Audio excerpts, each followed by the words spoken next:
BRSV రాష్ట్ర కార్యదర్శి K Jangaiah పైన అంటే ఉస్మానియా యూనివర్సిటీ వేదికగా ప్రభుత్వం ఇస్తానన్న 6 గ్యారంటీలు ఇవ్వట్లేదని ప్రశ్నిస్తున్నందుకు ఈరోజు జంగయ్య పైన crime number 382 of 2025 IT act 67 and 352, 353 సెక్షన్ల కింద అక్రమ కేసు సైబర్ క్రైమ్ పోలీసులు నమోదు చేయడం జరిగింది. నమోదు చేయడమే కాకుండా ఎలాంటి ఇన్వెస్టిగేషన్ చేయకుండా అంటే నిజంగా జంగయ్య తప్పు చేశాడా, ఫాల్స్ ఇన్ఫర్మేషన్ స్ప్రెడ్ చేశాడా, ఈ 352 అనే సెక్షన్ ఫాల్స్ ఇన్ఫర్మేషన్ స్ప్రెడ్ చేస్తే ఈ సెక్షన్ అట్రాక్ట్ అవుతుంది. అదేవిధంగా సుప్రీంకోర్టు డైరెక్షన్ ప్రకారం, సుప్రీంకోర్టు జడ్జిమెంట్ ప్రకారం ఐటీ యాక్ట్ అనేది చెల్లుబాటు కాదు. ఐటీ యాక్ట్ అనేది అట్రాక్టివ్ కాదు. అంటే ప్రశ్నించే గొంతులు కావచ్చు, ప్రభుత్వాన్ని ప్రశ్నిస్తున్నటువంటి స్టూడెంట్స్ కావచ్చు, ఆర్గనైజేషన్స్ కావచ్చు, జర్నలిస్టులు కావచ్చు, తప్పును ప్రశ్నిస్తున్నప్పుడు ఆ సెక్షన్ అనేది అట్రాక్టివ్ కాదని సుప్రీంకోర్టు కీలక జడ్జిమెంట్లను ప్రస్తావించడం జరిగింది. అంటే ఎక్కడ కూడా సుప్రీంకోర్టు జడ్జిమెంట్ను వైలేట్ చేస్తూ ఈరోజు జంగయ్య గారి పైన అంటే ప్రశ్నిస్తున్న విద్యార్థి ఉద్యమ నేత పైన ఈరోజు అక్రమ కేసు బనాయించడం జరిగింది. అక్కడ సైబర్ క్రైమ్ పోలీస్ ఇన్వెస్టిగేషన్ అధికారి దగ్గరికి రావడం జరిగింది.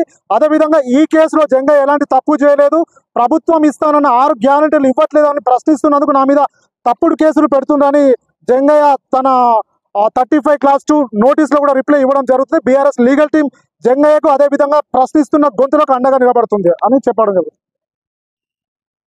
కాంగ్రెస్ పార్టీ ఎన్నికలలో మేనిఫెస్టోలో ఇచ్చినటువంటి 6 గ్యారెంటీలు 420 హామీల గురించి ఈరోజు ప్రభుత్వం వచ్చిన తర్వాత కాంగ్రెస్ పార్టీ ఆ గ్యారెంటీలు ఏమైనాయి ఈరోజు ఉస్మానియా యూనివర్సిటీ వేదికగా 6 గ్యారెంటీలు ఏమైనాయి, 420 హామీలు ఏమైనాయి, మీరు విద్యార్థులకు ఇస్తున్నటువంటి సంవత్సరానికి 2 లక్షల ఉద్యోగాలు ఏమైనాయని ఈరోజు ఉస్మానియా వేదికగా మేము ధర్నాలు, రాస్తారోకోలు, ప్రభుత్వ దిష్టి బొమ్మలు, అదేవిధంగా సోషల్ మీడియా వేదికగా ఈరోజు ఎక్కడక్కడ ప్రభుత్వాన్ని నిలదీస్తే ఈరోజు మీడియా ఇస్తున్నటువంటి హామీలు నెరవేర్చక ఈరోజు ఎవరెవరు నిలదీస్తారో వాళ్ళ మీద అక్రమ కేసులు, ఈరోజు నా పైన అక్రమ కేసు ఈరోజు సిసిఎస్ ల సీఎం రేవంత్ రెడ్డి యొక్క ప్రోద్బలంతో ఈరోజు సిసిఎస్ ల నా మీద అక్రమ కేసు చేసిన. ఒకటి గుర్తు పెట్టుకోండి రేవంత్ రెడ్డి, మీరు ఎన్ని అక్రమ కేసులు పెట్టినా మీరు ఇస్తున్నటువంటి విద్యార్థులకు సంవత్సరానికి 2 లక్షల ఉద్యోగాలు, అదేవిధంగా మహిళలకు మీరు ఇస్తున్నటువంటి స్కూటీలు, అదేవిధంగా మీరు స్కాలర్షిప్లు ఇప్పటి వరకు స్కాలర్షిప్లు ఎందుకు పెండింగ్ పెట్టారు, ఫీజు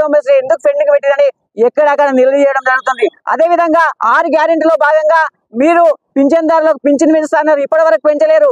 అదేవిధంగా మీరు మహిళలకు 2500 రూపాయలు ఇస్తామన్నారు, ఇప్పటి వరకు వేయలేరు. అదే రైతులకు మీరు గిట్టుబాటు ధర ఇస్తాం, వరికి గిట్టుబాటు ధర ఇస్తామన్నారు, ఇప్పటి వరకు వెళ్ళరు. ఈరోజు హైడ్రా బాధితులకు ఒక మారుమూల ప్రాంతం అయినా కానీ, ఈరోజు హైదరాబాద్ అయినా కానీ ఒక నిరుపేద కుటుంబంలో ఉన్నటువంటి మహిళల కుటుంబాల యొక్క ఇళ్లను ఈరోజు కూలుస్తూ వాళ్ళ జీవితంలోనే ఒక ఇల్లు అనేది ప్రామాణికం. అలాంటి ఇల్లు కూర్చున్నటువంటి రేవంత్ రెడ్డి వెంటనే మీరు ఇస్తున్నటువంటి హామీలు నెరవేరే వరకు మా పోరాటం ఆగదు, మేము ప్రశ్నించడం ఆగదు. మీరు 6 గ్యారెంటీ అమలు చేయాలి. అదేవిధంగా హైడ్రా ద్వారా మీరు ఇళ్లను కూలుస్తారు, వెంటనే మీరు ఇది విరమించాలని మేము తెలియజేస్తున్నాం. ఖబర్దార్ రేవంత్ రెడ్డి.